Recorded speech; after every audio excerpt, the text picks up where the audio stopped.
All right, all right. What's up, everybody? Welcome to another Kill Shot DFS Army MMA full card breakdown podcast. We're looking at UFC 264, Poirer versus McGregor, part 3. And we're going to break this entire card down from a fantasy perspective, from a betting perspective, card breakdowns, picks, everything you need. And to do this, I have the ultimate MMA GOATs, the combo, the dream team. Dan Levi from Best Fight Picks. BigMarley from BigMarley MMA. What's up, fellas? What's up, Dan? What up, man? Just happy to be here. Another Conor McGregor fight week, and he's fighting the most exciting fighter in the sport, Dustin Poirier. The trilogy, it's on. Let's do this. I mean, we're going to find out, BigMarley, if Conor McGregor, gets that chip back on his shoulder for this one, because he seemed a little too friendly, a little too nice last time. And we saw that version of Conor did not look that good against Dustin there. Yeah, I mean, I'm always glad when there's a Conor McGregor week. We get new eyes on the sport. We get some new blood over there on Draftkings. We got $1 million contest, which you can only get if there's a Conor McGregor on the card. So I'm excited, and I'm excited just to see how this fight plays out. I think it's going to be another interesting matchup, similar to last time. But Conor McGregor has to be the one to change things up. Yeah, I mean, quite a few fights I'm excited for on this card. I'd say, though, it's very much for the casual fan, it's very top heavy here with McGregor and Dustin at the top. There really aren't a lot of other big name, I guess, co-main event type fights on this one, or ones that would get people too excited. But who cares? This is like Mike Tyson. Whenever you get Conor McGregor, it's like Mike Tyson. It's the same deal. We used to watch back in the day. If Tyson was on a pay-per-view, you bought the pay-per-view. You didn't give a shit what was going on before it. But we do, because we bet on every fight. We're playing DraftKings. We're going for the million. So I don't care who the names are personally. And there are some fights that I'm excited for, but we're going to get started as we usually do, top to bottom, starting with the prelims and making our way to the main event. Now, let's get it going with the first fight of the night, boys. Get my screen going here, but we've got a pretty weird one with Hu Yaozong taking on Alen Amendovski. First fight of the night. Yaozong is coming in as a plus 118 slight underdog, with the comeback on Amendovski minus 144 slight favorite. Here's what's interesting. This fight is almost a pick'em on the line, but on DraftKings and Fanduel this week, Hu Yaozong is priced as a massive underdog. Okay, now I don't know why that happened. And even when I look at like where the lines opened, it doesn't look like there was that much movement that would have fooled DraftKings and Fanduel into doing this. But, for whatever the reason, Hu is now the number one line odds value on this entire card, which is very tricky, as we'll find out as you guys break this card down and this fight down in particular. One other important note, fight doesn't go to decision, minus 225. So Alen Amendovski in particular is not known as a guy who goes to decision. So Dan, I'll start with you. A lot of line odds value here in this one. Haven't seen Hu in a very long time. He's dropping weight classes. It's been years. How do you break down a fight like this? Yeah, exactly. He's dropping weight classes. I think that's the biggest point to bring up here, because his UFC debut was at heavyweight.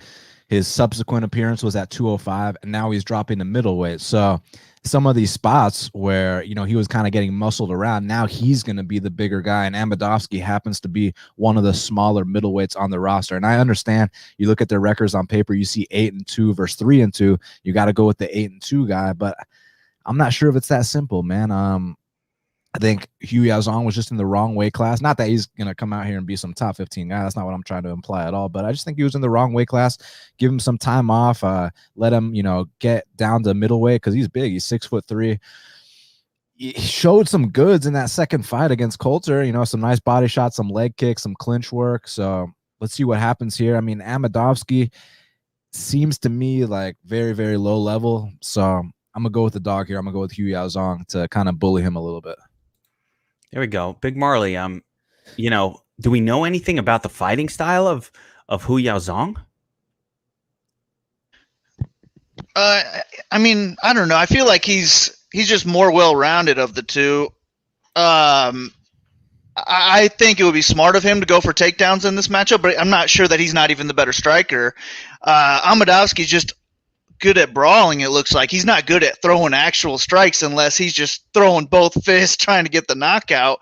And if who gets stuck into that brawl type of fight, then he might go down in round one. That's the only reason I really like Amadovsky is on DraftKings. If he wins, I think it's going to be a knockout. He scores well. And I don't think anyone's going to be on him. So I like that about Amadovsky as well. So I don't know that we need the judges in this fight. But if we do, I think who's going to be the one to win? I think he's just the better all-around fighter coming down a weight class, be the bigger guy. And if he doesn't get caught with some big haymaker shot, I just think he can cruise to a unanimous decision here. Plus, he's the best line value on the card. My only issue with him is that I haven't seen one single person pick Amadovsky yet, and he's the favorite. So I feel like who's going to be pretty popular this week.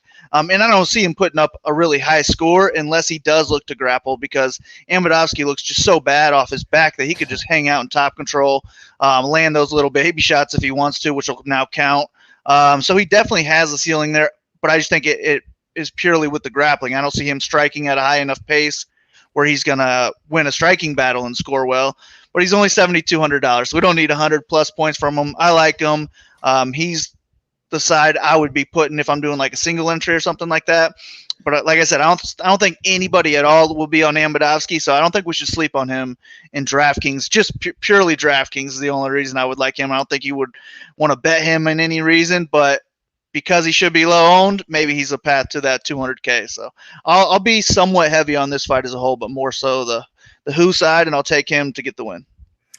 Yeah, easy to pick Who here because he's so cheap and the line odds value is all there. I mean, just important to point out, like, this guy has never actually had a win in any sort of level of mixed martial arts that I would call, respectable or something that would point to, oh, he knows he belongs in mixed martial arts. Like, he hasn't even gotten to the point where he's proven that he's a mixed martial artist, in my opinion. So, again, you beat an 0-0, a 0-1 guy, a 2-3 guy in a ridiculous Chinese MMA Super League. Then you get to the UFC inexplicably, and you take losses to pretty much two of the worst fighters that have ever been in the UFC. So I think it's just a mystery. I mean, that was 2018. It's been a few years.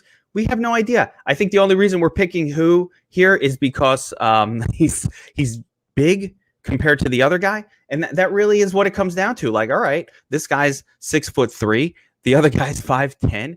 He's just a bigger fellow. But beyond that, I think this is unknowable. Could go either way. How could you know? We don't know. We don't have a fucking clue, guys. Do what you got to do. But the odds say high chance of somebody getting finished. Ellen Amandovsky is not a guy known to kind of go to decision. All his fights seem to end inside the distance, so one way or another, except for this Yatko fight. Don't ask me why, but I don't know here. This one's a tough call. I'm going to go with Who just because of that line odds value. I think he's a better play on DraftKings and Fanduel straight up, but got to have some Amandovsky in case this Who guy is really just even more of a fraud than Amandovsky probably is. Here we go. Next up, another interesting pairing here. We've got Jerome Rivera taking on Zhalgas Zhumagulov. And BigMarley, I mean, both of these guys have interesting UFC histories here, but both don't seem to win very often. So something's got to give here. You've got a much, much larger Jerome Rivera, which is interesting to me, but hasn't been competitive at all in his fights, against Zhalgas, who has been competitive, kind of close decisions that he's losing, but a tiny man relative to Rivera. So what's the breakdown here? To be honest, I don't think I'd pick Rivera over anybody in the UFC. I just don't think he's any good. Should be 0-4. He got lucky to get into the UFC by getting a robbery decision on the Contender Series. Yep. And he's lost all three of his UFC fights very clearly. Zumagulov isn't great, but he's the better fighter in this matchup. He should be better anywhere. Like Jerome Rivera's only dangerous, and he'll only score high on DraftKings if he gets a submission. But he doesn't know how to wrestle, so he's not going to be the one getting takedowns. Zumagulov would be the guy to get takedowns, and he's probably going to be fine if Rivera's on his back. So for me, it's just Zumagulov kind of cruising to a decision here, and I would just worry more so about his points. I don't know that he's going to pay off that $9,300 price tag unless he does go for multiple takedowns, hangs out in top control, or gets a knockout, because Rivera doesn't have the greatest chin either. So he has paths to a high ceiling. I just kind of see it as like maybe an 80-point decision type win. I like him in cash games if you can afford them. O'Malley's going to be a lock in cash games, but if you can afford them both, I think that's a better way to use Zumagulov, because we don't have to worry about his ceiling as much in that type of format. But give me a clear win for Zumagulov and probably never see Rivera again. Yeah, I mean, Dan, Zumagulov, even though he's been pretty mediocre in the UFC so far, he had some pretty decent wins on the regional scene. So kind of seems like a real fighter in that sense. Whereas Rivera, again, we have no evidence that this guy is anything but garbage. So, like, how do you kind of break this one down? Do you give Rivera any sort of a shot just based on the size differential? I got Kyle Marley over Jerome Rivera, man. I mean, I think that this guy has zero business in the UFC. Look, he might have the size, but you got to have the skills. You got to have the confidence. He's got zero confidence, doesn't believe in himself whatsoever.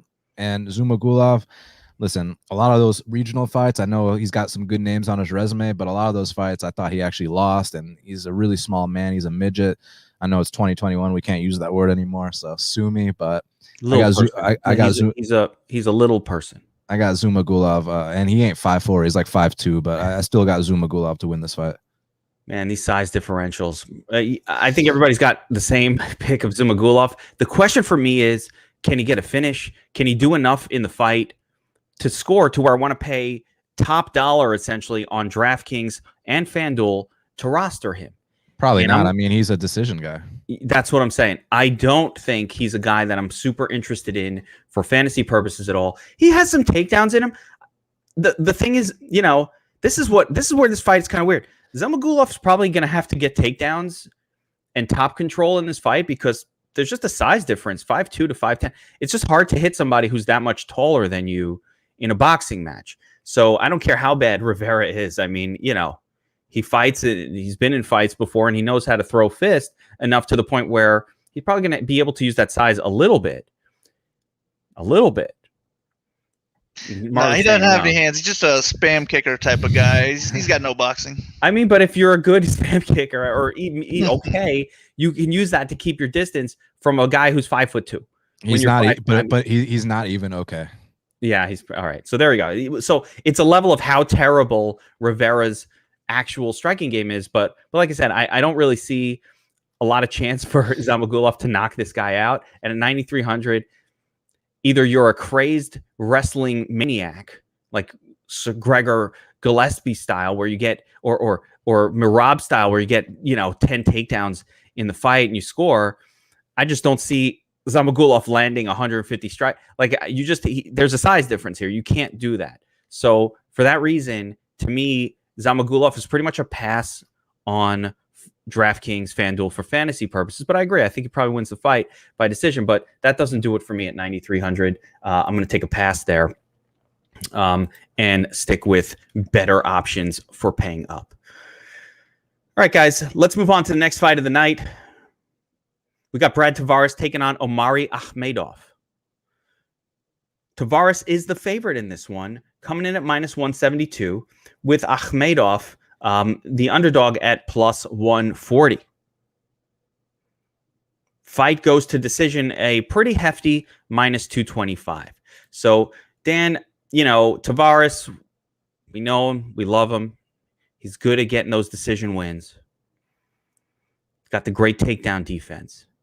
He's going up against a guy who does not throw a lot of volume and likes to get takedowns. This one feels like a snooze fest when I think about it. What do you say?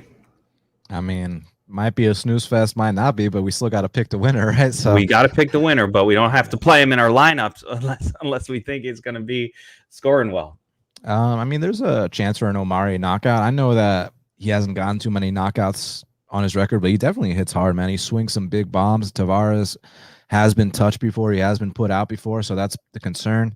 But obviously, you mentioned the takedown defense. That's a huge, huge weapon for Tavares. I mean, he's one of those guys that can balance on one leg, and then we call him Hawaiian Bisbing because he's got that point fighting style. He's got a good jab. He's got the leg kicks. So I agree with Tavares being favored, but at the same time, every Omari fight is a closely contested battle. So you see like plus 145 on Omari. Give me another closely contested battle, right? So I completely understand taking Omari. I'll lean Tavares to edge a close decision, but might actually be a dog or pass situation. Big Marley, what do you say here? Any interest in this fight at all for DraftKings FanDuel fantasy purposes? Not really. I'm picking Tavares. I think he's a better striker. Can probably win rounds 2 and rounds 3 just by keeping it on the feet and picking up the pace as Omari slows down type of deal. But I think Omari would be the one with the higher ceiling because if he's going to win, I think there will be grappling in there. And I kind of expect him to win round 1 with the grappling. I just don't know that he has 3 rounds in him. But with Tavares, I mean, he's $8,600 on DraftKings. He's never scored a 10x price tag of that 8,600. His highest win is 81 points. And he has 4 wins where he scored in the 50s. So he's probably the fade of the week. I mean, I just can't use Tavares. I feel like if he gets a finish in this fight, it'd probably be round 3, and that's still too late. So Tavares is going to be a fade for me. If I had to use this fight, it would be on the Akhmedov side. But since I'm picking Tavares to win, I don't have much interest in him either. This is one of my least favorite fights on DraftKings. Yeah, all I'm going to add to this, you know, it's Omari or bust for me. And even that is questionable. So neither one of these guys throws any kind of volume out there. Omari's been a guy, though. He finds a way to win fights. He even went to draw against Marvin Vettori a while back. Like, he's good. He has a style that's difficult to deal with. The problem is there's just no volume for either guy. And so I have a feeling what we're going to see is a lot of clinch work, a lot of one guy pushing the other guy up against the cage, a lot of prolonged periods during this fight of inactivity, and then a close decision one way or the other. And if you're giving me, you know, plus money on a fight where I kind of think it's going to go to decision and you're not going to know, and we're all going to be like, I think he got it. I think it would be on Twitter, fucking 2-1, this guy, that. So I don't want to take, I'm not taking minus 170 at all, but even more so, I am not interested in this one on my fantasy lineups because that type of fight doesn't produce. But Dan, I agree with you.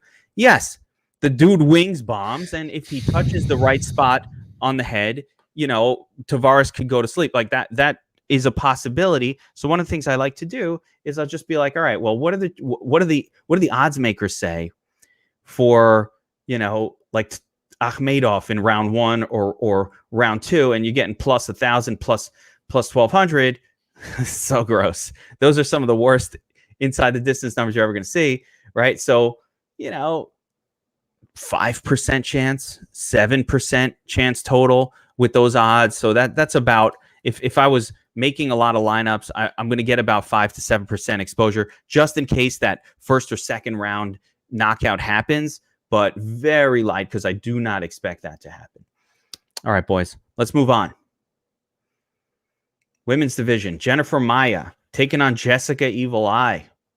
Maia minus 210 favorite with Eye at plus 160, a slight underdog. Fight goes decision minus 300. Look for 3 rounds of fighting action. Now, Big Marley, man, Jennifer Maia, she's been pretty impressive. She's pretty much the only one in the division that at least looked somewhat respectable against Valentina in their fight. Can we call it respectable? I say it was respectable. Yeah, I mean, 1 round she won with top control. Yeah, I mean, you know, she was in there not taking an ass whipping for 5. Everybody else who's in there has just been brutally beaten in like something that belongs on like a video of, you know, hardcore ass whippings. Like that's what Valentina does. And yet here she was respectable in there. Now she's going on against Jessica Eye. Jessica Eye, you know, my narrative for her is, listen, she had championship aspirations. those have pretty much been shot down. Not on the best run right now. She kind of was feeling big for a minute, and that's all kind of gone. So does I now, after this giant losing streak here, is she kind of like done? Does she care anymore? And Maya still maybe a little bit on the ups, or maybe she's a little bit mentally fucked after losing a championship fight. I mean, I don't know. There's just going to be such a huge gap between anyone and Valentina. So it doesn't really matter like what they're fighting. Neither are going to touch the title ever. So you might as well fight, make your money type deal. And anyone else in the division you could probably hang with. And I think the line is including that one round of Shevchenko a little bit too much. I think that's why Maya is over 2-1 here.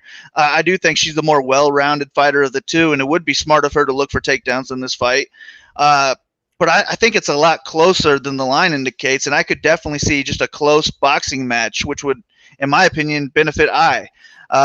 So I just see this being a somewhat slower-paced fight in the big cage where it goes to a split decision type of fight. And I would rather have the underdog in that type of scenario. I don't see either one of them scoring highly. So it's another fight that I really don't care about on DraftKings. We got 2 in a row. I think these are my least 2 favorite fights on the card for DraftKings. I'm not even against just Xing all 4 of the fighters out of my lineups, to be honest with you. I have that little interest, but I am picking I to win. I don't mind her for cash games. I think she has a safe floor, and she's live for the win. We don't need 100 points from her. I think if she does get the W, maybe she scores around 70 points. I'm cool with that in cash games, but it's probably not going to get it done in GPPs. I or pass, but mostly pass. How about you, Dan? What's your take on this one? What Marley said, I'll just take the opposite side and take Maya, but close fight. Yeah, I pretty much same boat in terms of more importantly, in terms of the DraftKings scoring. The only way that this one really does something different is if Maya does something out of her norm and actually brings a grappling heavy game plan to this. She has not done that throughout her career. We know about the takedown against Valentina, but overall, 0.34 takedowns on average. So this is not a gal who normally does that. That is not her game plan. She could execute that and do pretty well against but I can't count on it. And if they're just striking at three under 4 strikes per minute for 3 rounds, not many knockouts happening in this division, particularly with these 2 fighters. No interest on fantasy whatsoever outside of the slight possibility that Maya brings some unusually different game plan to the table. All right, let's move on. That is not a fight we're excited about. So for DraftKings or Fanduel. So let's see if this one is here. We've got Trevin Giles taking on Dricus du Plessis. Even odds. 50-50 fight. Fight goes to decision. Fight doesn't go to decision, -137. So but same, about even odds, decision, or inside the distance finish. Now, Dan, we've seen Trevin Giles, man. He's been good in the UFC, and this du Plessis, he's coming out of I think it's the South African scene that has not necessarily produced the best of fighters, but du Plessis has some fights outside of that scene that he's looked really good. Like, he looks legit. This isn't another Gareth McClellan situation, even though he did fight Gareth McClellan and take a loss when he was like 18 years old or something. But what do you say about this kid? Is he the real deal? It depends what you define as the real deal. But I mean, I think that he's an opportunistic finisher. I think he's tough as nails.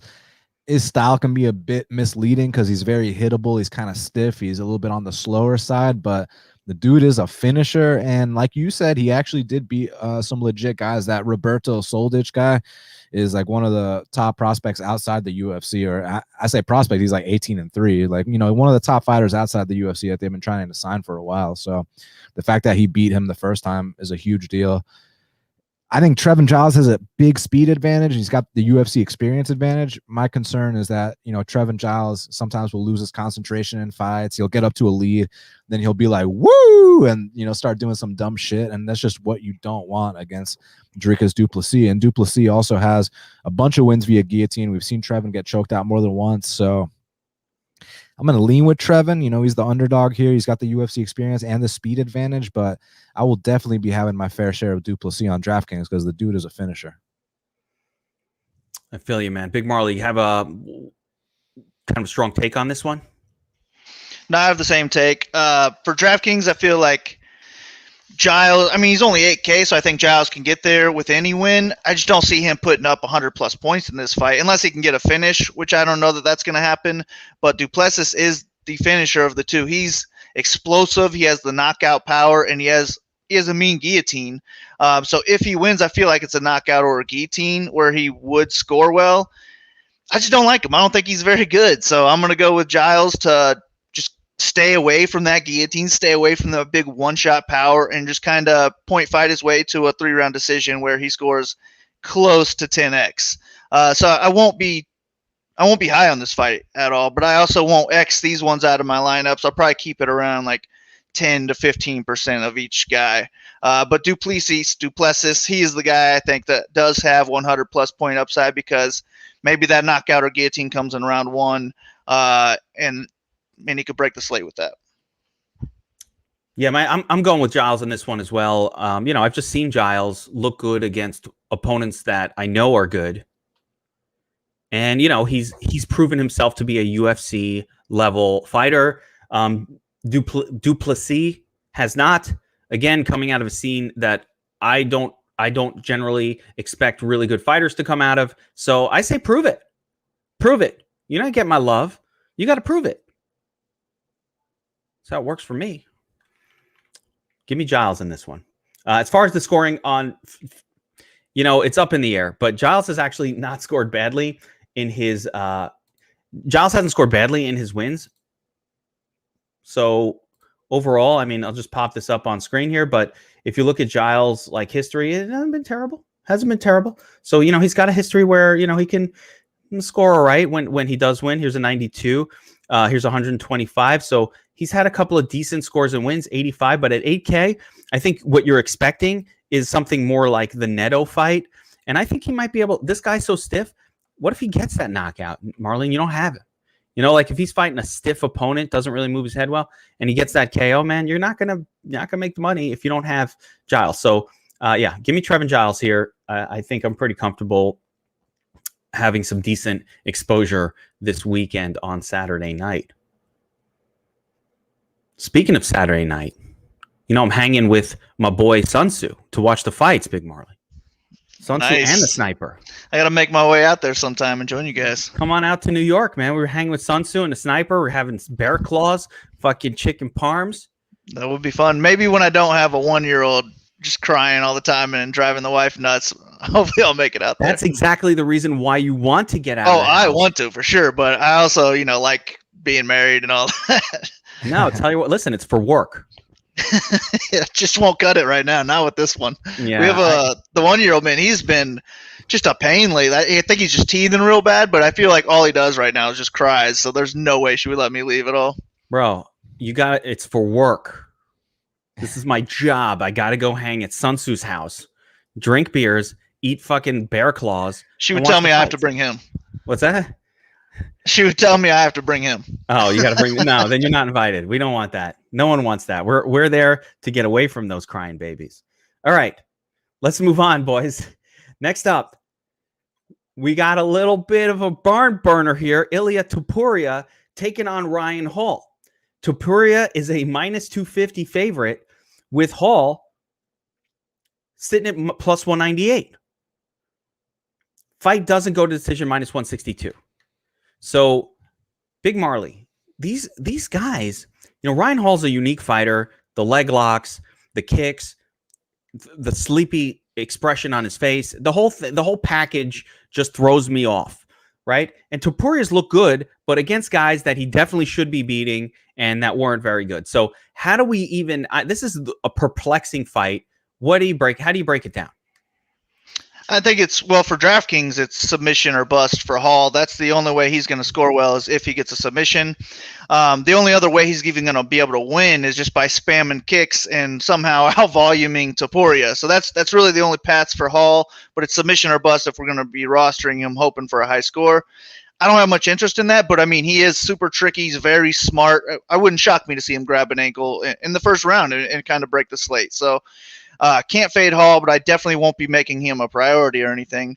And then on the Topuria side, I think he's a stud. I am very impressed with Topuria. It's just that this is a super tricky matchup where Hall's going to be dancing on the outside of the cage, the big cage too, and Topuria is going to be trying to get into punching range, where if you're in punching range, then you're also close enough for Hall to grab onto you or dive for an ankle. That's when you're putting yourself in a little bit more danger.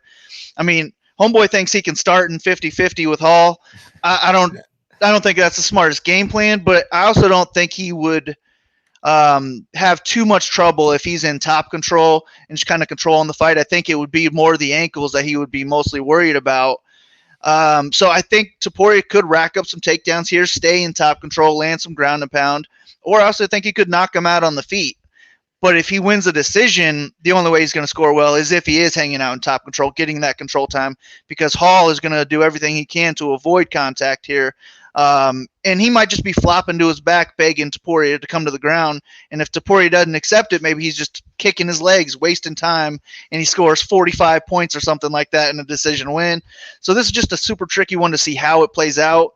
But I'm just super high on Topuria. I think the knockout is available. And I also don't love the favorites on this card. So he's one of the favorites I will be targeting. It's just I don't love it because Hall is super tricky, and I could see him giving or frustrating Topuria enough to where he doesn't put up a score. Dan, one thing I fully do expect is Topuria to engage with Hall in grappling. I do not think that this is my take. I don't know where you fall on this, but I don't think that Topuria is going to be like, oh, Hall is a leg lock man, I need to stay out of the grappling. Topuria is going to be like, I will fuck this guy up. Grappling, fight, whatever. Like, he's coming in thinking, I am better than you at jiu-jitsu. I'm better than you at this. That's what I think is going to happen. I don't think he's going to avoid it. So do you think that willingly engaging with Ryan Hall in a grappling will be a wise decision for Topuria? Can he handle that and actually turn it around? Kind of like, we've seen in the past with wrestlers like a Colby having no problem maybe wrestling with a submission grappler type deal. I mean, this kid seems legit, man. It could be like Alan Belcher versus Paul Harris, swim through the leg locks and then take care of him. And I mean, I don't think that Topuria is just going to come out here and like shoot a takedown or anything like that. I think he's going to try to keep the fight standing, try to light him up with the hands, and Ryan Hall is going to do what Ryan Hall does, spam the kicks, try to go for those Imanari rolls. And from there, we'll see exactly how good Topuria is. He seems to me like the real deal. So I'm going to pick him. And I like both guys. I mean, I bet on Topuria, both his UFC fights. I bet on Hall against Elkins and Maynard. So I respect them both a lot. Seems like Topuria probably has the goods to move further along in the rankings. So I'm going to go with Topuria here. But yeah, I mean, you see a plus 200 on Ryan Hall, and I can understand why someone would want to take the shot. He's a very unique individual. He's tricky. There's not too many guys that fight like him. And I know aesthetically speaking, it ain't the prettiest to watch, but he gets the job done. So you can't take that away from him, but I'll still roll with Topuria here. I think one of my favorite little numbers here when you break it down, because it's a little bit off, but Hall inside the distance plus 350, Hall by submission plus 350 if you go to the wrong book, but actually you can get Hall by submission at plus 450, which interests me on William Hill. Like, if I was going to bet Hall, I'm just going to go by submission, take the 4.5x on my money if he can do the roll and catch the knee. What do you call it? What was the name of the roll? Imanari roll, right? So if he can do an Imanari, catch that, get all tangled up, do that Ryan Hall thing, catch the knee, stands up, barely smile, eyes half closed, like he just woke up, Ryan Hall style. It could happen. And at plus 450 odds, I don't mind it. But beyond that, this fight does interest me. I do think there will be grappling, but there is some risk here in volume. Again, neither one of these guys lands a lot of strikes in their fights. It's usually takedowns or Hall, like I said, not even getting a takedown, but rather kind of doing some shenanigans to grab a submission. So should be interesting. Definitely not an all-in fight for me. I'm just not sure how it's going to play out. But there is a reasonably good chance that whoever's winning this will win it, early and fast. I got to have Ryan Hall exposure on my cards though, because if he does get that submission early, which we know he can do, plus 450 odds, 15%. So that's enough. 18%. That's enough odds where we have to respect that possibility. And same thing with Poirer. If Hall can't do anything, maybe Poirer lights him up. Hard to know. All right, moving on. We've got Michel Pereira taking on Nico Price. Pereira's coming in as a minus 160 favorite, with Price a slight underdog at plus 136. Fight doesn't go to decision. That's what we care about. Minus 175. Pretty good odds of a finish here. Although I'm not as I'm cool with it. So Dan, Pereira comes into the UFC. He's doing the shenanigans, right? Learns very quickly that, you gas yourself out. Backflipping, doing ridiculous things in the octagon. Comes back, has a couple of respectable fights where he's not doing as much of the shenanigans, although doing a little bit of it. Never gives it up. But I believe personally that Nico Price is a lot more dangerous than these guys that he's fought. Certainly more dangerous than Hot Chocolate, than Tristan Connolly, than Diego, wrestler, Zalimi Madaev, possibly the worst guy I've ever seen in the UFC. And then Chaos Williams is a good fighter, but, there we go. He fought like a normal fight against Chaos. And you kind of see, all right, is this guy evolving? What's going on with Pereira, number one? And number two, Nico Price is more dangerous than this group of fighters. So what does Pereira look like against a more dangerous striker than what he's probably faced? Maybe outside of Chaos, who's pretty dangerous too. So what do you think is going to happen here? Well, I mean, I think what we're seeing with Poirer is that he's starting to mature. He's starting to dial it back. He's starting to get more locked in. And that's exactly what we want. Because when you watch his UFC debut against Hot Chocolate, it was so spectacular that, he got his first 50K bonus. The guy completely lost his mind. The fight against Tristan Connolly, he's got a 10-minute walkout. He does 10 backflips. And that fight wasn't even about what Tristan Connolly did right. That fight was about what Michel Pereira did wrong. And they fight again, and Michel Pereira is even 1% more focused, and he runs through that kid no problem. With Nico Price, I mean, even though I'm picking Michel Pereira to win, man, Nico Price has also been doing the right things, man. Like, we criticize his volume, but those last two fights, he's been putting up numbers. So now he's the opportunistic finisher, but he can also throw at a very high clip. You got to have some exposure to Nico Price because, I mean, he comes out here, he gets one of his big finishes, and he's going to be a slate breaker, no questions asked. And he's knocked out so many legit guys, man. I mean, when he knocked out Randy Brown, it was easy to say, oh, that's a fluke. He'll never do that again. Then he does it to James Vick. Then he does it to Tim Means. He does it to Alex Morano, to Alan Juban. He's knocked out so many people. And even in some of the fights he's lost, like, for example, when I bet Jeff Neal against him, back when Jeff Neal was, the hot prospect at 170 before he had the unfortunate health issues, Nico gave me a sweat. He dropped Jeff Neal in that fight. So Nico is an absolute junkyard dog. And a side note, I don't know if this matters at all. He said he quit smoking weed. So maybe that makes a difference. Maybe not. I don't really know. But anyways, I'm gonna go with Poirer. What's up? I was gonna say, according to the Olympic Committee, it's a performance enhancing drug. Yeah, no, I mean, who knows? Like, I'm just thinking more in terms of, like, does that mean that he's running extra miles now? Does that mean that, maybe he's not skipping as many sessions? Maybe he's more dialed in with his nutrition, just little things like that. So I want exposure to Nico Price for sure, but I'm still going to pick Poirer to win. I think that he is the better fighter. But it's like Poirer, he has been finished before. Now, granted, it was at 185 pounds. This is at 170. You just got to be careful. Nico's got that touch of death, and he does shit that no one else does. That's why you got to be super careful. But I'm going to still take Poirer to probably win a decision. Big Marley, how do you see this one going?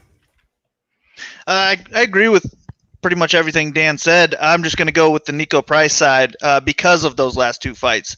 I was never high on Price, but he's definitely changed my mind the last two fights, and he didn't even win either one of them. But he averaged 140 significant strikes in those two fights, and I don't think Poirer can hang with that, to be honest. So, I am worried about Nico just leaving himself open to some big shots. I think either one of these guys could get KO'd. They could get KO'd early. But Nico's the kind of underdog where if he wins, there's a good chance he's on the optimal lineup. He's never scored less than 94 points in a win. And in his last two fights where he didn't even get a win bonus, he scored 65 and 90 and 63.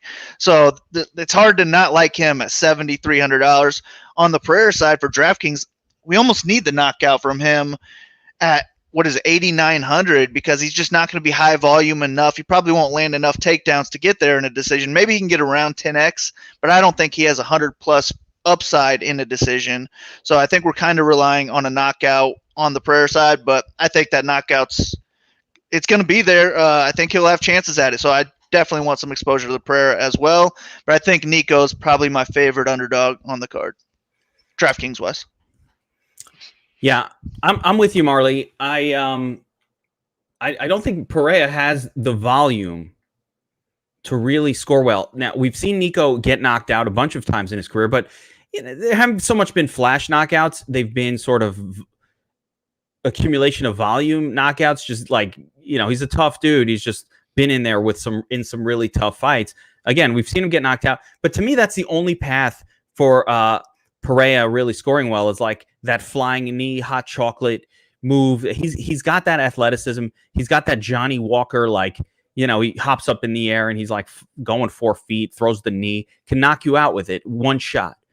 But what Poirer doesn't do is really mix in a ton of combinations, throw a lot of volume at you, to where I think he's going to be really good at wearing down an opponent and kind of doing like the Vicente Luque approach to beating Nico Price. So I don't know how he scores very well without that first or second round crazy flying knee knockout KO. Whereas Price does throw volume. He's super tough. He's got takedowns of his own. There's a lot of paths for Price. And more important than anything else for me, it's just like this dude is pretty close to pick him in this fight, but he's priced again like some sort of a scrub on the sites, more so on DraftKings than FanDuel, but definitely priced as a scrub on both sites.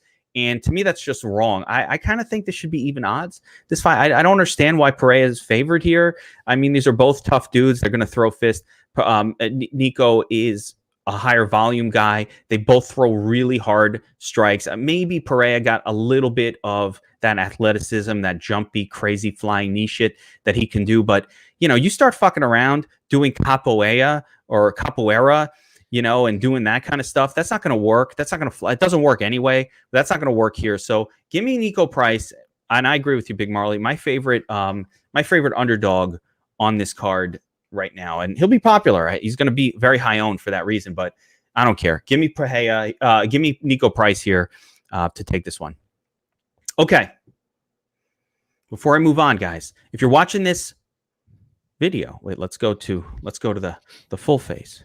For those of you guys watching, make sure if you like this video and you like what we do, like and subscribe to the channel so you can get notified. We do videos like this for all sports over at DFS Army. It's not just MMA, it's everything. So you want to pop on, you get our NASCAR, you get our NFL, MLB, everything that we do, get right here on this channel. So make sure you like and subscribe to the channel. And of course, if you want Big Marley's picks and actual breakdowns, if you want Dan's picks and breakdowns, cheat sheet, talk about the fights, get access to the Domination Station, Optimizer, all of that, you can sign up at DFS Army as a VIP, get all sports, or as an MMA specialist, just get MMA. It's $24.99 a month. You get all of our MMA stuff. So go to dfsarmy.com. You can get signed up for our MMA breakdowns. You can get signed up for everything.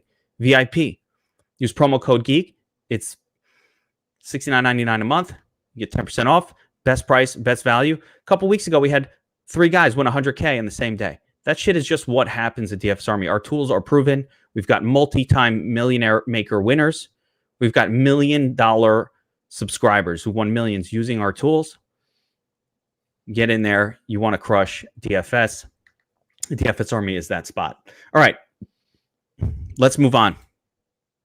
Next up, we've got Max Griffin taking on Carlos Condit. Griffin, a minus 188 favorite. Condit coming back at plus 152. Fight goes to decision, minus 200. That's a high decision prop. Now, Dan, I know you're a big Carlos Condit fan, but what's your breakdown on this fight? It's a tough fight to call, man, because it's like, where's Condit at?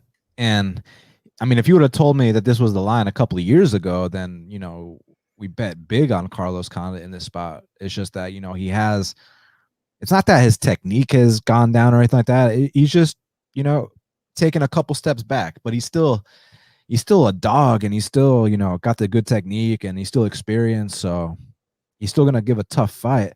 Max Griffin seems like he's coming into his own now. He's a strong guy. He's got punching power. But what I'm most worried about is him being on top of Condit for extended periods of time, like the top control. Even though the numbers say that in a lot of these fights where Griffin lands more than one takedown, he ends up losing anyways. So it's tough. I do kind of think the line's a bit wide, so I'm going to roll with Condit here, but not the most confident pick because he gives up takedowns so easily. He did that in his prime too. So that's what I'm worried about, but I'm going to roll with Condit anyways because I think the line's a little wide.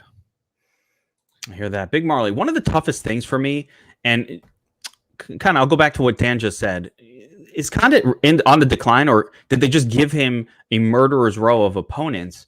And he took a lot of losses. So we see the guy. He's not older specifically than Max Griffin. They're not that different in age. There's about a year and a half difference here. So it's hard to look at this fight and say, I mean, my first thought is like, oh, the old guy against, and then I'm like, wait a minute, these guys are the same age. And then you look at Carlos Condit's record, and it's like, yeah, is he declining, or did they just give him Michael Chiesa? I guess the loss to Alex Oliveira isn't great here, but Magny, Damian Maia, Robbie Law, these are pretty good opponents. George St. Pierre, like, I don't know. This is very tricky for me, Marley. What do you say? Yeah, I think it's a lot closer to a 50-50 fight, in my opinion. If this is a striking fight, I like Condit just to be the guy that's a little bit more active. He has a lot more tools in his striking arsenal, whereas Max Griffin's just a 1-2 type of guy. You don't really have to worry much more than that. But I agree with Dan, whereas, I mean, Condit has terrible takedown defense. Griffin could land multiple takedowns in each round here and just kind of rely on that. And that's how he would need to score highly, I think, in this fight.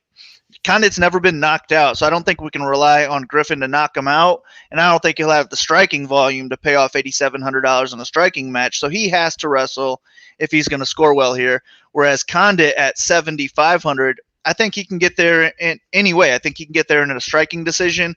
I think he can get a submission off his back. I think he can get a head kick knockout. If Morono's going to drop you with the head kick, I think Condit can do some mean some mean things with his kicks. So give me Condit here in a close striking battle where he probably does get taken down, once or twice or something like that. But I just think he'll be active off his back enough to where he can win 2, if not 3 rounds. So give me Condit. I don't know that he's going to get 100+ points, but I do feel that he can get 10x or more of that $7,500 price tag. Bro, I may need to just put Griffin on my pick because I don't want to have a unanimous on our cheat sheets for the subscribers. I don't want to have a unanimous like Condit. Let me ask you this question. Has Max Griffin ever won a grappling and wrestling based decision win? Because really, this is what this comes down to. When you listen to these breakdowns that you guys both gave, and they're great, it comes down to this. Like, yeah, if they're standing and striking, Condit probably going to win. He's known for his striking. They're not that different in age. This is an old guy, young guy situation. The issue for me is like, all right, so yeah, Condit, every single fight he ever has, it's the same thought. Like, oh, this guy can't fucking stock a takedown to save his life.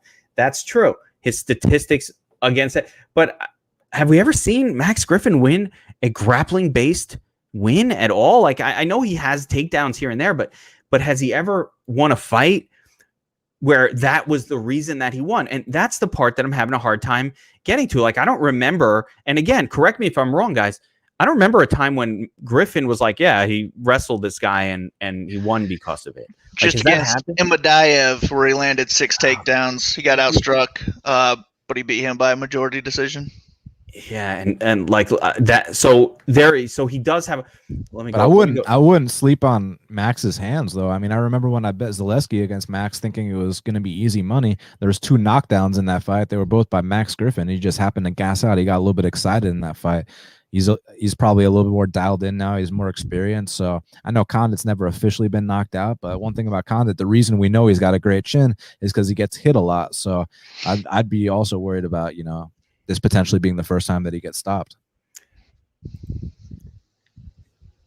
Griffin definitely did that in his last fight, but that was like a very surprising thing too. He hasn't been a finisher per se throughout his career. So he's been more of a decision guy. Again, really, before the knockout in his last fight, I kind of saw Max Griffin as one of these very, very mediocre sort of like just Brooklyn brawler from the WWF types, a jobber in the UFC that just kind of, if you don't beat this guy, you're probably not very good kind of thing. But we have to see how this one goes. I'm just, again, Zelim Imadaev is a tough comparable because he just loses every time he fights, and he just seems like, probably never belonged in the UFC. So it's hard to take that fight and really compare it to Carlos Condit. Again, Carlos Condit being sort of a legend of MMA. So I don't know.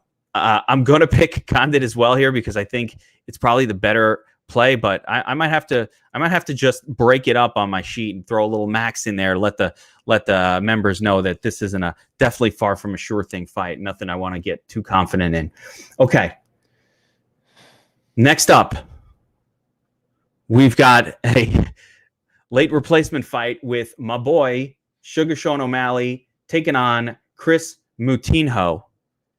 And apparently Chris Moutinho was the only person that could make 135 out there. So they're like, all right, you're up. Now they're throwing a shot, so a really weird fight. O'Malley minus 950, Moutinho plus 5'9".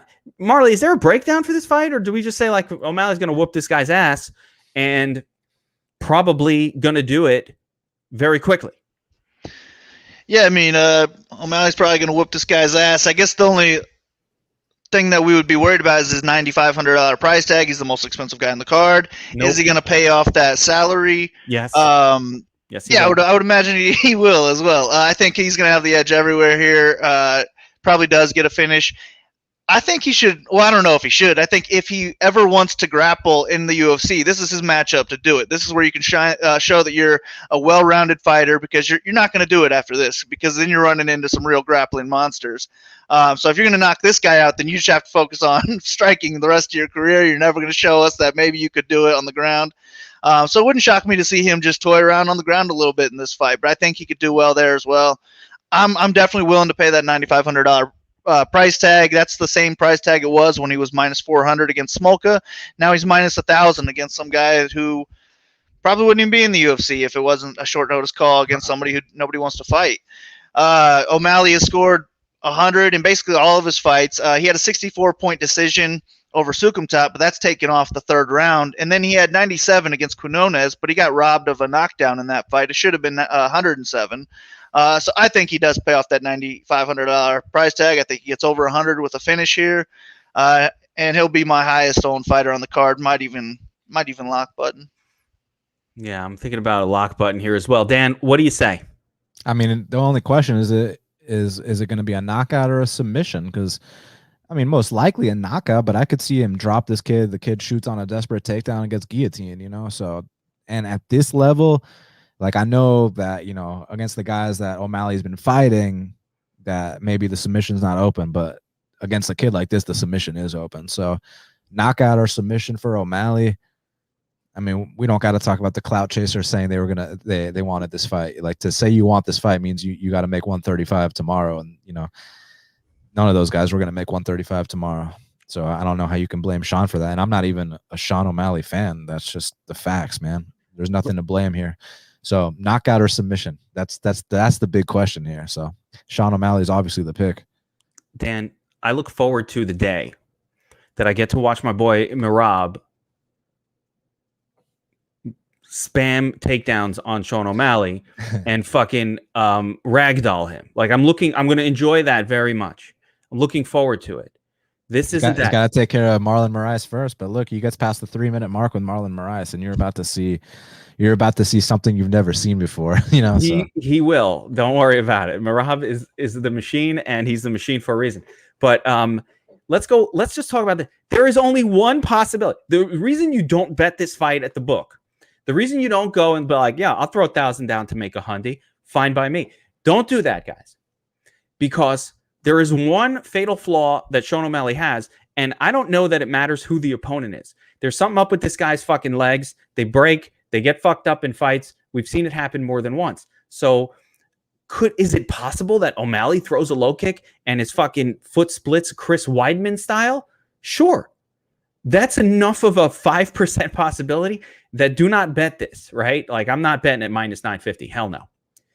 That being said, beyond the foot breaking or the leg, the femur going down, which 5% chance, there is some possibility that that does happen because we've just seen it happen with this guy. So, you know, it just could happen. I don't care what the fuck anybody says. You kick my leg, it ain't any harder than the next guy. Like, if I turn it and your brittle ass bones just break. Now, I don't know why the fuck that happens. I have no idea. I'm not a doctor, but we've seen it multiple times. So I'm not going to discount that as impossible. But, you know, we saw it against Marlon Vera. Like, either that or he was just scared that he broke his leg again. I don't know what the fuck that was. But it's happened enough times that that's enough of a concern that I wouldn't bet this. But I'm still coming pretty close to lock buttoning it. Not just because... And Marley, goes back to what you said. Not just because O'Malley's minus 450 to win inside the distance, and he's up against this scrub who shouldn't have anything for him, but also because there aren't any other exciting pay-up options on the card. And that's what I wanted to get to before. It's not like, oh, if I'm taking O'Malley, then I'm not, you know, Merab, I can't use him, or I can't use Ricky Simone or Gregor Gillespie. No, there's no one up on the pay-ups. Like, I got to give up Zalgas Zalmagulov. Like, what the fuck is that? So there's no one to pay up for on this card that is a sexy pay-up option. There's nobody. So you go for O'Malley, you lock button it, and he doesn't even need to score 120 to get you there, because I think like 100 points, fine. Well, who else are you going to play? Again, the rest of the pay-up options on this card are all sketchy at best. That's why O'Malley, not just a core play, but possible lock button on Fanduel and Draftkings. And then maybe get like a couple of points worth of Chris Moutinho just in case he kicks him and breaks his leg early in the fight. It could happen. He doesn't even kick in his fights, though. So he'll probably kick here. He goes for one. It only takes one. Sometimes he just steps down weird. I don't know how the fuck this guy's leg. That is true. He does roll his ankle a lot. Yeah, it's just like he rolled his ankle like he was whooping. Remember, I mean, we can't discount the fact that he was whooping the shit out of Sukumta, like an epic beating, and then rolls the ankle, and we all saw what happened. Like, that happens with this guy. We cannot discount that is a thing that exists as a hint of a possibility in his game. All right. Next up, a barn burner. Jana Kunitsnaya taking on Irene Aldana. Very close fight. Close to pick 'em odds here with Irina, slight minus 122 favorite. Okay. Fight goes to decision minus 275. So we are looking at a decision fight. There's some interesting stats in this fight that I actually want to bring up on screen here, Dan. But looking at this fight, you know,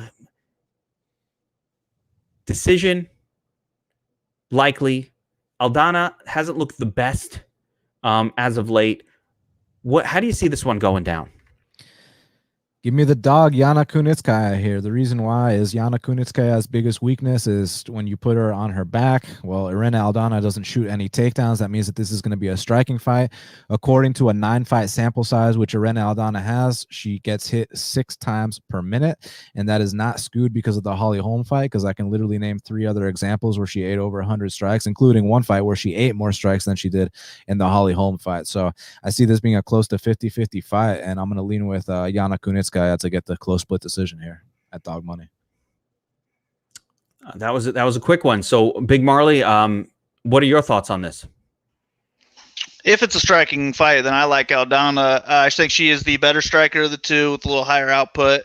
But she's not going to like blow Jana out of the water in the striking. She's hittable herself, so it could be close there. And I think Jana knows she's not the better striker here, so I think she's going to look to clinch up. That's where she does her best work. And then she can look to get takedowns, and I think Aldana will kind of accept being on her back. She can rack up the control time, get some mean elbows in there. Same on the fence. You get that control time going there as well. So I'm going to pick Aldana to win because I think she can get 2 rounds just on the scorecards by using her movement to keep away from the clinch and takedowns. But the later into the week has been going, I've kind of been shifting my thought almost to the Jana side because I think maybe those takedowns and clinch game will be enough to where Aldana can really never get off her striking.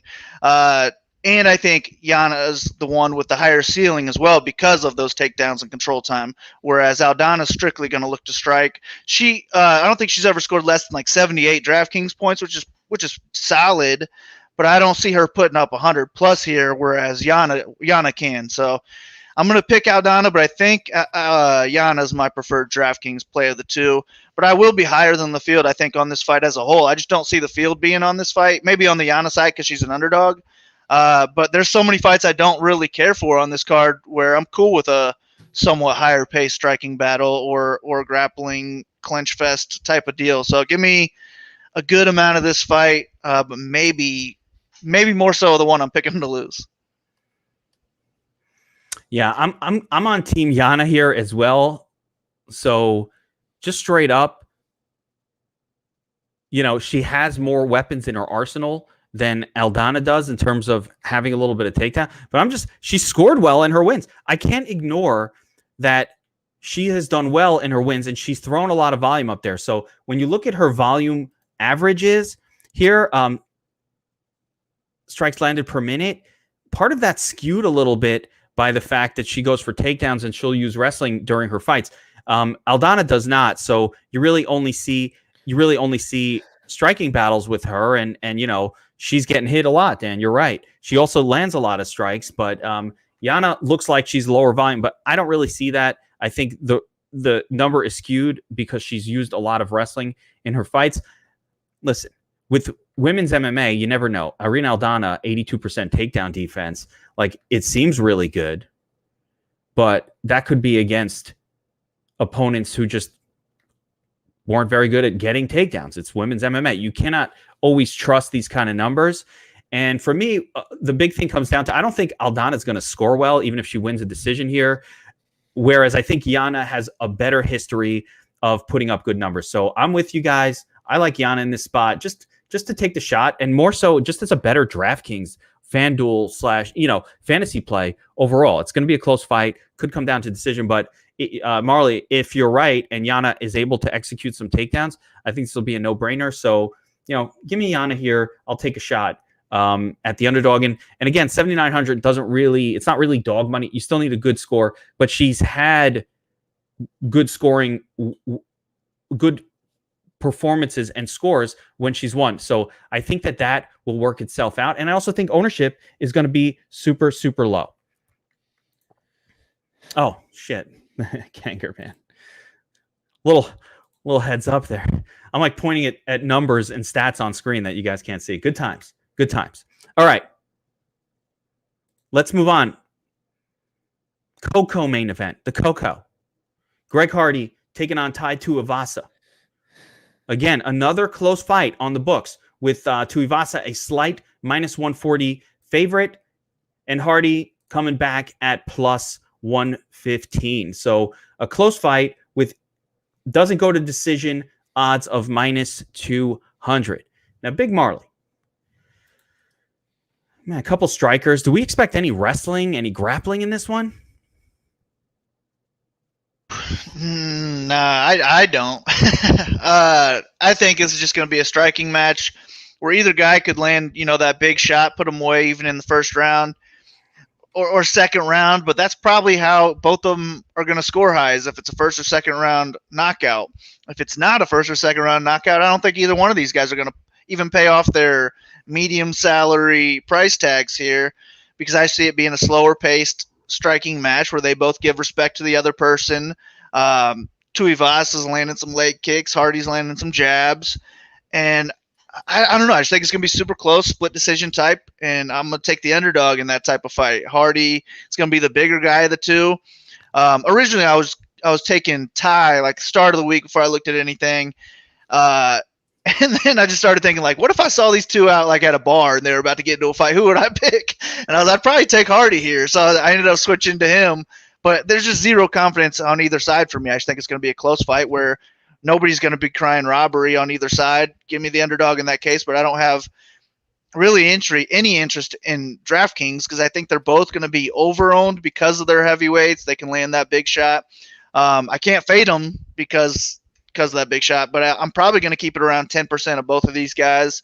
That is super low, by the way. I don't want any leverage to either one of these guys, though.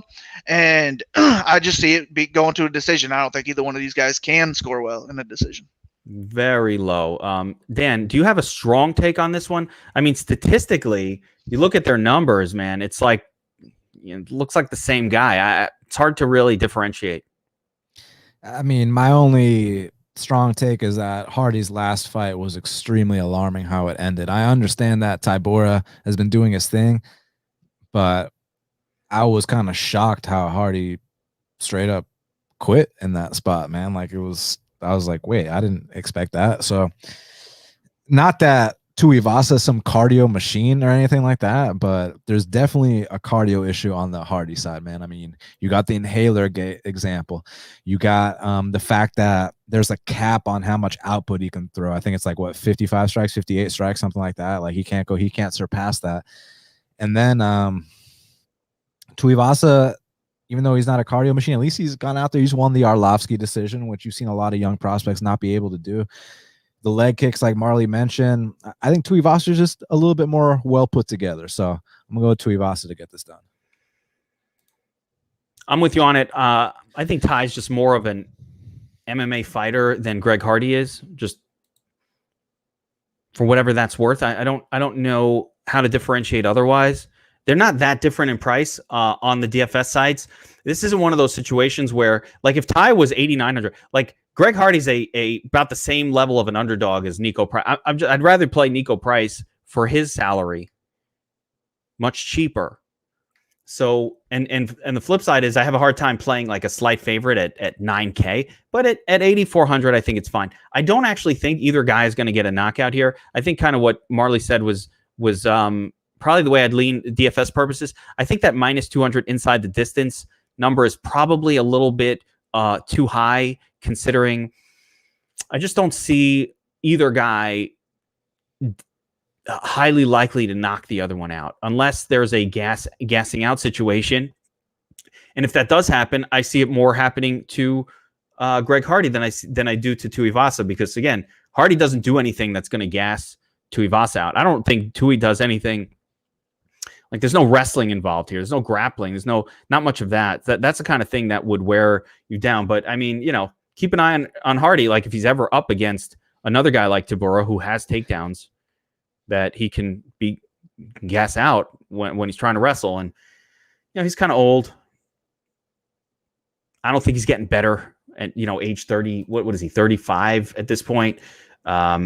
But he's not a young guy. 1988. They're heavyweights, though. So yeah, I know, but I just don't think the improvement on the gas tank happens when you're 36 or this kind of age. Like, you are who you are. You could still fight as a heavyweight, but you kind of are who you are at that point. All right. Main event. Wonder Boy. I was actually going to play the Wonder Boy song from Tenacious D for this one, but I'm afraid that YouTube will kick us off for doing that. Like, I don't know where you're allowed to play music from other things on these videos, but I was going to play the Wonder Boy song because I'm a fan of the D. I'm a fan of the D. I'm a fan of Wonder Boy too. He's taking on Gilbert Burns here. Thompson minus 154 favorite with Burns slight underdog at plus 126. Fight goes to decision minus 125. So interesting, about 50-50 odds on the decision or not. Pretty closely lined fight. And Dan, one thing about Wonder Boy, he's got great takedown defense, but we also haven't seen him in there against aggressive grapplers, or when he has, they haven't really gone for many takedowns. So my question for you is, does Burns have what it takes to take this guy down and actually see what he can do on the ground, or see if Burns can use that jiu-jitsu? Is he that guy that could do that? Or is Thompson's epic takedown defense, is that real? Is don't bother. You're not taking this guy down. He's great. He keeps the distance where you just can't get your arms around him. What is the story with that? And then if it does go as a striking battle, we haven't seen too many people outstrike Wonderboy. Do you think Burns has what it takes to do that? I mean, Gilbert Burns isn't really an aggressive takedown pursuer himself. I mean, if he ends up on the ground, like if he knocks you down and then he hops on your neck, that's a different story.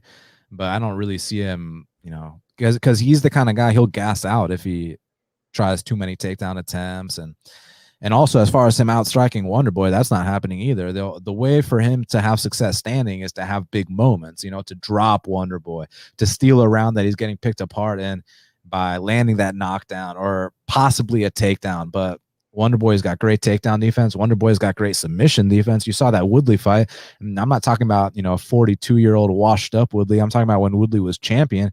Woodley had that nasty guillotine attempt on Wonderboy, and Wonderboy didn't even tap. It looked like his neck was about to rip off. And the guy, he's tough. Like, I know that, he's well-spoken. He looks like a pretty boy, but the guy's a savage, man. The guy's a dog, and he's tough as nails. And you got to put Wonderboy out to beat him. It's a rare occasion when Wonderboy loses a decision. I don't think he'll be losing a decision here. I'm gonna go with Wonderboy via decision or knockout. But for the Dorino side, I believe it has to be a finish for Dorino to win. Going to be tough to outstrike the Wonderboy. Big Marley, what's your take on this one? How do you see it going down? Yeah, I think Wonderboy is just going to outclass him on the feet. Movement's just going to be too good. They're in the big cage. I don't see him getting taken down more than like one time. And if he is taken down that one time, I think Gilbert probably needs a submission. And then on the feet, it's knockout or bust for Gilbert. Wonderboy's just too tricky, too good, too fast. And he's averaging almost 8 significant strikes landed per minute in his last 2 fights. He's by far upped his output from anything else in his entire career. And in those 2 fights, I don't know who beats him in a striking match at this point, other than like maybe Usman. But I can't pick Burns to do it. Give me Thompson. And I do like him at 8,500 because of the volume in those last 2 fights. But we have to see the same thing. If we see anything less than that, it's just not going to cut it. And maybe he is going to respect the power of Burns a little bit too much, and he's not going to the power and the takedowns from Burns, and he's not going to give us that high volume that we want. But, I mean, we've mentioned it already. There's not too many pay-up options we want here, and I have a feeling I'll be able to afford more Thompson than I even need. So I'll be overweight to the field on him. Can't fade Burns. Too good of a finisher, I would say, but I won't have too much of him. Yeah, I have definite concerns about how this fight can score. If Wonderboy doesn't get a finish here, I actually don't think this fight is destined to score very well. But he can get a finish, so that's not out of the realm of things that could happen. But I do think that's necessary because you're not going to just see Thompson throw 150 strikes. That ain't happening. He hasn't done it before.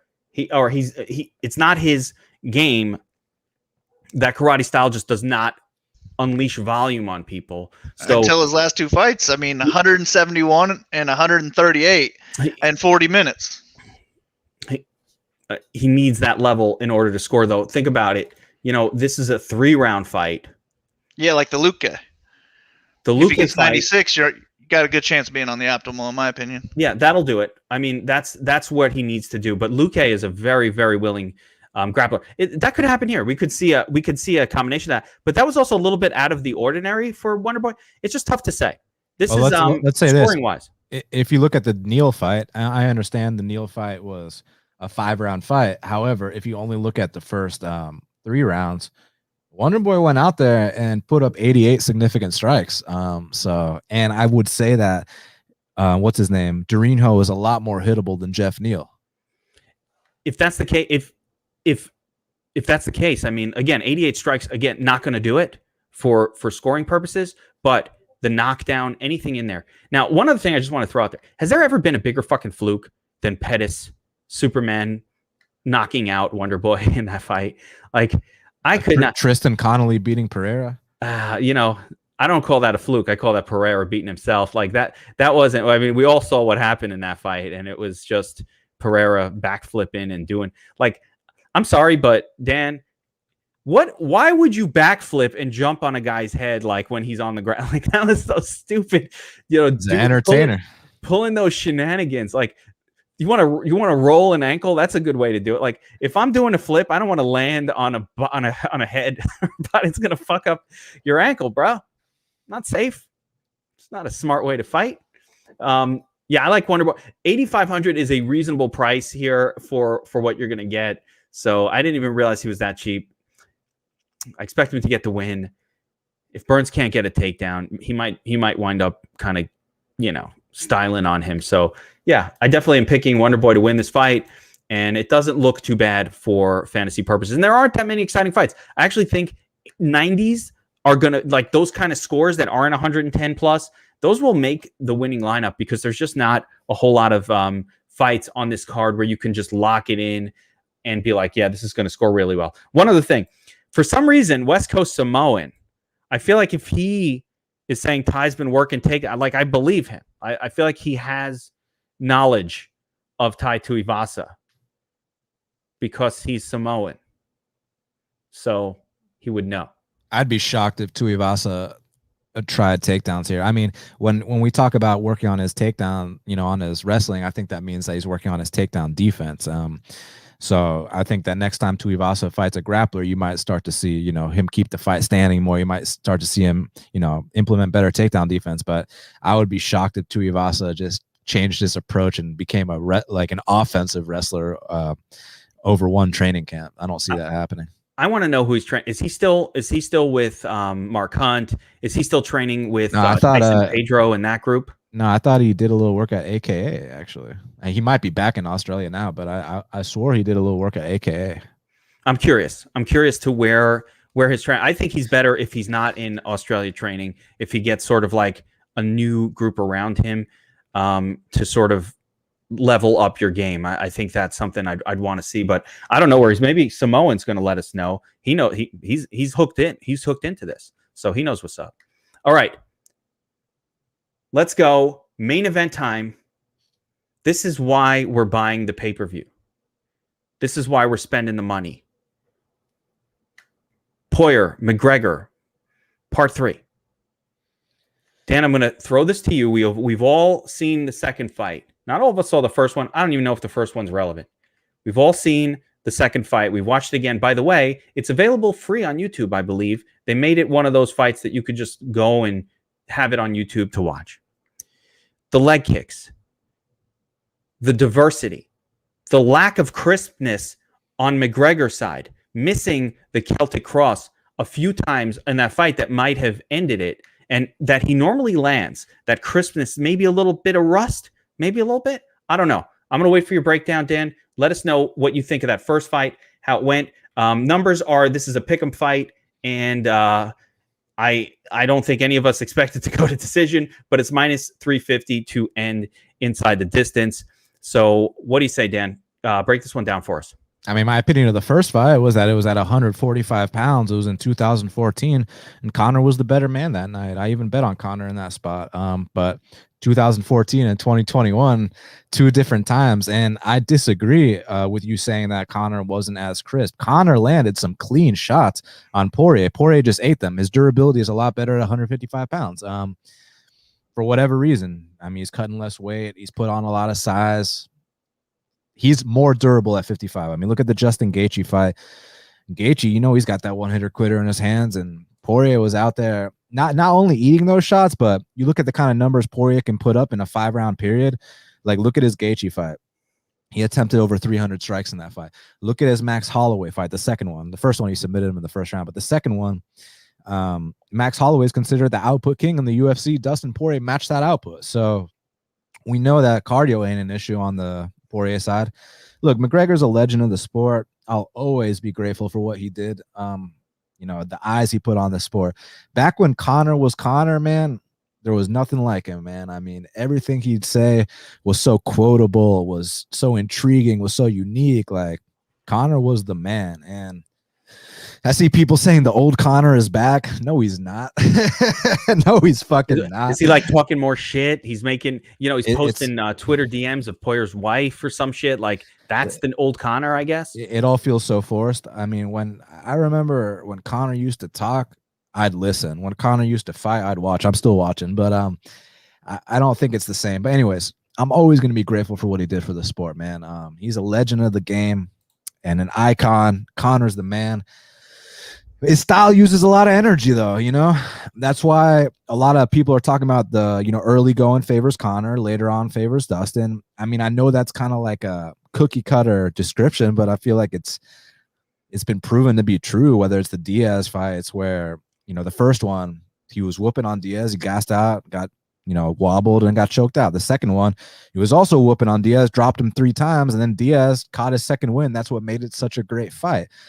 You look at the Khabib fight, and I understand Khabib's the best wrestler of all time at lightweight, but Khabib wasn't just wrestling him. Khabib also knocked him down in that fight. So, and Khabib's never been known for that one-punch knockout power.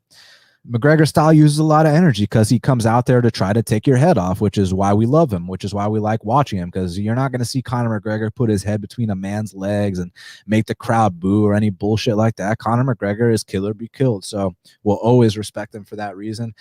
It wasn't just the calf kicks that were effective weapons for Poirier. There was, the check right hook, the punches and bunches, the takedown early, the clinch work, the proper pacing, and then also the calf kicks too. And McGregor accomplished everything there is to accomplish in this sport, whereas I feel like Poirier is still hungry to achieve the undisputed status. Again, we talked about the early going versus the deep waters. I don't need to touch on that anymore. But don't be surprised if Poirier has early success as well, man. Poirier's got the most knockouts in UFC lightweight history, so it's not going to be out of the realm of possibility if he comes out here and has some early success. And I also got to know, for Conor being such a confident guy, Conor's got that aura of invincibility. Like, how does Conor come back from being knocked the fuck out 6 months ago? Like, confidence-wise, chin-wise. And since 2016, because 2016 was when Conor won the champ status against Eddie Alvarez at Madison Square Garden. And, what an incredible moment, right? And 2016 was also when Dustin Poirier got knocked out by Michael Johnson, right? So since that point where Conor became champ, and Dustin got knocked out by Michael Johnson, McGregor's gone 1-3 in since that fight, 1-3, and he's been finished in all 3 losses. I'm including Floyd. They were head strikes, man, and Floyd ain't exactly known for being a power puncher, but McGregor definitely ate a lot of head strikes in that fight. McGregor's 1-3 since 2016. Poirier is 7-1 since 2016. So it kind of seems to me like their careers are heading in opposite directions. But despite, Poirier going 7-1 and McGregor going 1-3, there's one thing that McGregor's been doing better than Poirier in that time. He's made a lot more money than Poirier. So, that he's laughing all the way to the bank. We got to give him credit for that. But at the same time, Poirier has achieved more glory in the sport and more respect amongst his peers in that time. So, like, what do you value more? And McGregor wasn't doing any media for this fight up until fight week. And, he's not on the early embedded episodes. And he used to preach that, this is a different ball game with all the media obligations, all the stress. It's not just showing up at the gym no more. And now he's the guy skipping the media obligations besides fight week. So this guy used to be the media king. This guy used to be the guy that would go that extra mile. And I just don't see that anymore. I see a lot of forced things from him. So the nature of the fight will always stay the same. McGregor can take anyone's head clean off in that early going, no questions asked. But I think that McGregor, he's seen better days, man. So I'm going to have to go with Poirier here. I think he's the hungrier guy. I think he's figured out Conor. I think he knows what he's got to do. You got to maneuver around in the early going, and then down the stretch, that's where you pick it up. And there's no cardio issues on the Poirier side. So I got to go Dustin, and I'm going to say submission this time. Dustin by submission. All right. Big Marley, how do you see this one going? I don't know. I'm just gonna not worry about it, not try and think about it. I'm just gonna watch this one as a fan. I'm gonna have 75 Conor McGregor lineups. I'm gonna have 75 Dustin Poirier lineups. They're gonna be the exact same. So going into that fight, if my other 5 hit, I have a chance to win no matter what. These are my 2 favorite fighters of all time. I don't want to root for either one or against either one. I just can't wait for this fight. I think it's going to be Conor McGregor in rounds 1 or 2, or Poirier is going to win. I think it was clear who the better striker was in that first match in the first round, but those leg kicks, it really sped up the end of the fight. I think even if he wasn't kicking his leg, the same thing would have ended up happening later into the fight once Conor started wearing down, but those leg kicks just gave him a dead leg, and he fell off balance, landed right into the big shot. I think that probably would have happened in round 3 or round 4 if there were not any leg kicks in that first fight. But now he has to adjust. He has to probably throw his own leg kicks a little bit, check some of Dustin's.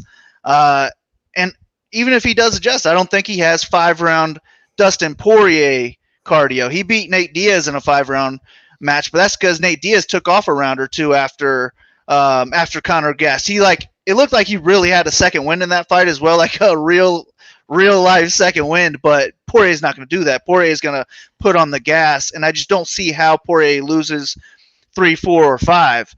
I picked Conor McGregor as a TKO in my predictions. I think it would be in rounds 1 or rounds 2 if that happens. If he doesn't get it, I think Poirier is going to win the fight. I just can't wait. I don't want any rooting interest. I'm just going to root for me to win money with my other 5 fights, and ideally I have the winner going into it no matter what.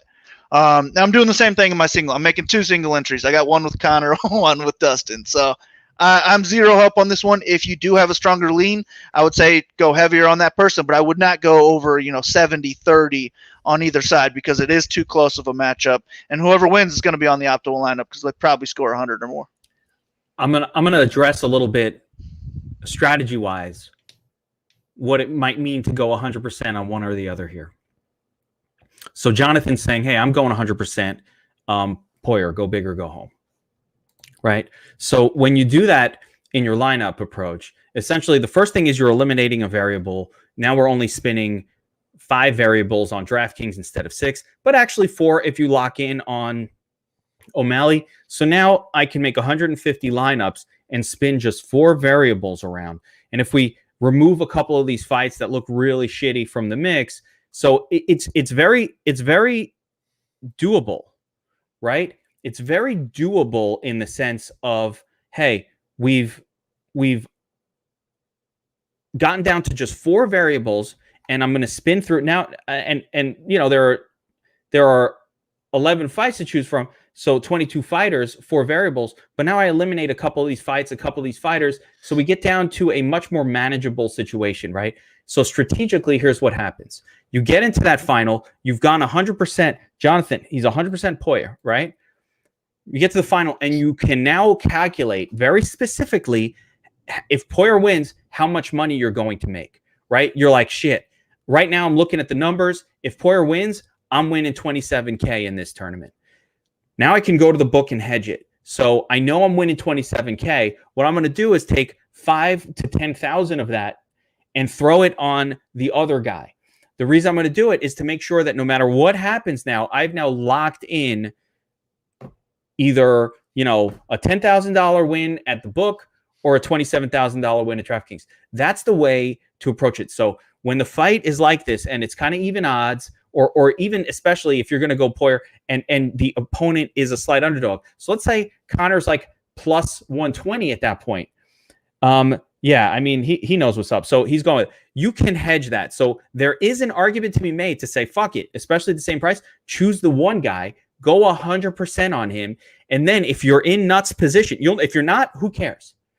One winning anyway. But if you're in nuts position going into the final, what you want to do is then hedge it on the book. You're going to lock in 27K or 10K. You're going to lock in a big chunk of cream. So just a little bit of strategy, you want to do that. You can use that approach on this card. It's one of those rare cards, especially it takes sort of a main event that's similarly priced and with similar salaries, and also where one guy's a slight underdog, where that doesn't really work if the guy you went all in on is the underdog. You don't want to be hedging on a minus 300 favorite as an example, because it's going to cost you a shitload of money to do that hedge. But when it's like this, you can actually set this up, and it's probably a sharp approach because your chances of being in the nuts possibility going into the last fight are just much higher if you use this style of approach. So I don't have any problem going all in on one side or the other, Jonathan Ramirez style. Now, as far as this fight goes itself, you guys broke it down really well. I think we've seen from Conor that it's pretty much, KO in the first 2 rounds or bust for him, especially up against a guy like Dustin. Conor just isn't durable, and I don't care what anybody says. He's not shown any sort of durability. He hasn't shown where I've never seen Conor get rocked and come back from it ever. When he gets rocked, you know he's done because he doesn't have anything in his arsenal to allow him to recover. Like we've seen other fighters recover. I've never seen McGregor recover from anything. When Diaz sort of rocked him, he was wobbling. His only move was to, as Dan has said on the show, put his head between his legs and pray, right? That never works for Conor. Like the second, if Conor's going for a takedown, he's already lost the fight. The second he does that, like he's trying to buy some time, he's already done. He's finished. Goodbye. We've never seen him come back from adversity. So, you know, Dan, as you said, I did not think he was that crisp. You know, we maybe differ in opinion because what I've seen in the past from Conor is he's so accurate with his punches. That's how he gets the finish. He knows how to touch that spot exact. And I thought he was just a little bit off in the fight. It felt like a little bit to me of rust. Hasn't been fighting enough. And so his sort of pinpoint accuracy, and that's what I thought. I always thought his superpower was that like pinpoint accuracy. Not just that he lands a left cross, but that he does it and he knows exactly, you know, he times it to where you're in this position where he knows how to knock people out. Like he's got incredible timing. That's his superpower. And I did not see quite that in the first fight. He landed some big strikes, but I saw him miss at times when in the past that he wouldn't have missed. Now, all that being said, he could be sharper for this one. I don't know. I don't like the fact that he's not talking much to the media. I don't like that he's kind of like not bringing the swag that he did when he was in his glory days. So I'm picking Dustin to do the same thing he did in the first fight again here. The second fight, you mean? In the second fight, that's right. The same thing he did in the second fight again here. But again, what I want to focus on is for those of you guys who are max entering tournaments or any at all, you don't have to max enter it. If you set yourself up in nuts position, you can calculate how much money that is, and then you can hedge this very comfortably at the book. And you might even hedge it with a Conor by KO hedge, which will get you better odds. So you don't have to spend $10,000 to win back $10,000. As a matter of fact, could you imagine if he won a decision though? Dude, how you fucking wasted all that money?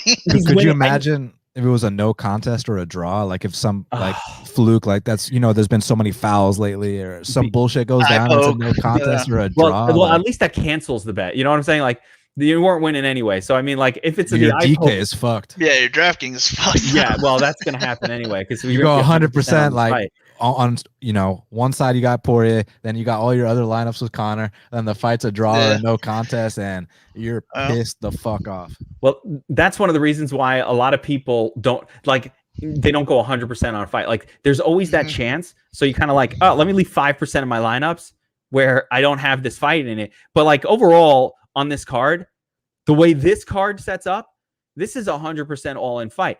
In cash games, you're probably just going to play them both. And in tournaments, again, you're either choosing one, the other, or pulling a Jonathan Ramirez. And by the way, this John's been fucking taking tournaments down every week. He knows what he's doing. And you're doing that, but you can hedge it. So it's not as risky to do as it kind of feels like it is on paper. I just want to see what the Dustin inside the distance line is. So Dustin by Conor by KO plus 140. Dude, it's not even that much better, Big Marley. It's plus 140. Yeah, you can't risk it if you're hedging. Nah, you have to just go with even money. Like then they're not even giving you anything here. Like it's plus 140 instead of plus 110. Like what the fuck is that? So I mean, the books definitely agree that Conor has one method to win this fight. Although I like your by submission. Well, imagine if Conor won by, how would that ever happen? It's got to be plus 1,000. Yeah, plus 2,500. So you know, Conor's winning the fight. He's knocking him out. That's it. There's no real other thing that's going to happen here. He's not going to out-volume Dustin. And if you want to bet on Conor without hedging or anything, I think the best way to bet Conor would be first round knockout, which was like plus 460, and then second round knockout was like plus 600. I think betting this fight, I just want to bet doesn't, fight under 2.5 rounds. I think that's the, under 2.5 rounds minus 260. I just, I don't really I can see it going over 2.5. It's just going to be, the momentum's going to be all Poirier. Yeah, the problem is it goes over 2.5 and then it's knocked out. Like I could see it ending in the third round. You know what I mean? And I don't want to have to be biting my nails that it happens the first half of a round. But just the under 2.5 rounds definitely seems like a better way to go, or just fight doesn't go to decision. I'm just excited to not have a bet on this fight and just not care what the hell. I'm either dead or I got a shot going into it, and I can just sit back and enjoy. I think I'm going to bet Dustin. Yeah, I feel like, and another thing is I feel like everyone's on Dustin, which scares me away a little bit. But I mean, at 155, me too. He won like 11 of 12 of his 155 fights. He's not getting knocked out at 155. So if he can take the left hand, yeah, it makes sense. The knockout is live. I mean, you could do a hedge on the books.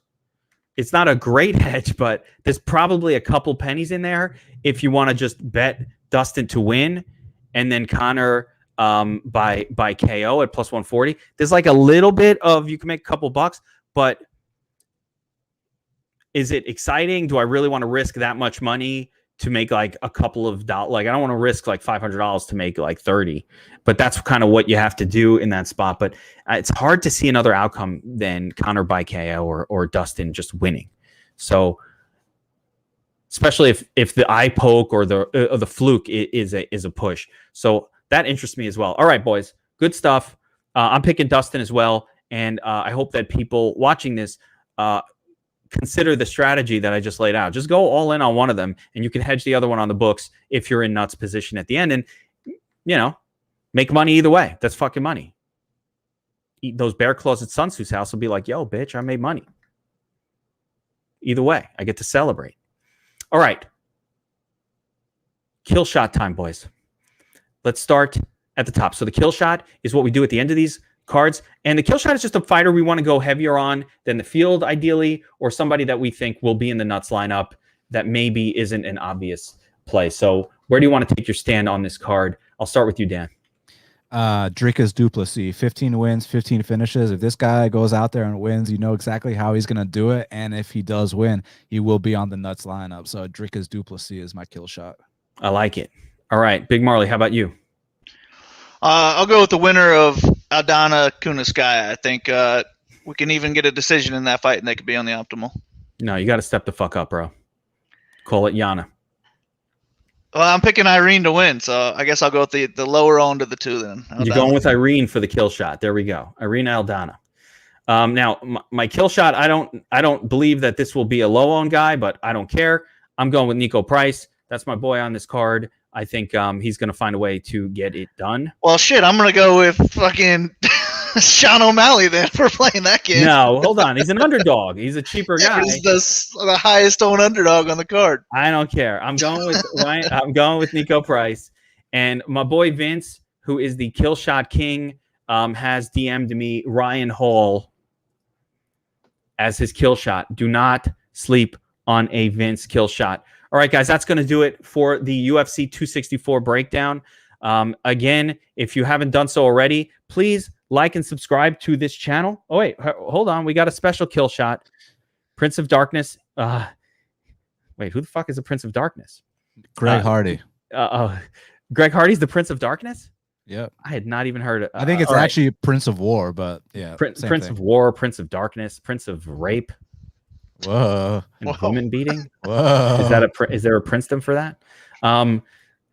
Prince of Darkness. All right. So we got a double kill shot from. I love Yao actually. Had I thought of that, Yao's a good one too. He'll be very popular on this card. So Hardy and Yao for Jonathan. There we go. So that'll do it, guys, for this one. Remember, like and subscribe to the channel if you want our picks, our breakdown, our cheat sheets, domination station. You want to attack this tournament for 150 entries. We make it really easy. The Dom Station, you can just make 150 lineups. Boom, set your exposures. Set Dustin Poirer, 100%. Hedge that shit when you're going in, about to win. That's what the Domination Station Optimizer does, man. It lets you as the user control everything. So, DraftKings got a $1 contest, Dan, for this. You can make 150 entries for $150, and you could test your mettle on DraftKings. Can you produce a nuts lineup? It's not... You got the tool right there. All you do is set your exposures. All right. Awesome projections in place. And you can make 150. You can go into the final with a chance. I don't get to see that. Marley, what is that? What does that mini max payout? It doesn't show on my screen. Dan, after you do $1 million in entries on DraftKings, they don't let you enter the mini max anymore. I don't even get to see it. Those fucks. It makes sense, you know. That's They got to protect themselves. I want to play in it though, man. I want to play in it. I want to test my metal against the 150 maxers, but they don't let me do it. I would think this week. I thought that was only if it was over like $20,000 or $30,000 prize pool, and this week it's a $60,000 prize pool, so you should be able to. I would think. I do not ever see those cheap contests, man. Interesting. I don't have a shot at it. I mean, you could do the haymaker. For some reason, that one I can get into, but it doesn't show the mini max for me. So I don't know how big it is or how much money that one pays.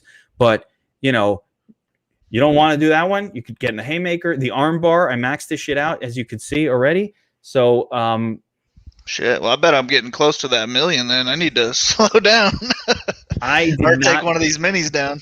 Yeah, I mean, you know, $1 million contest you've got this week, but yeah, I mean, if you want to make 150 and you don't want to like risk it all, do it and use the Dom station, man. Get signed up at the FS Army. Cost $24.99. You get to ask Dan and Marley questions in our chat.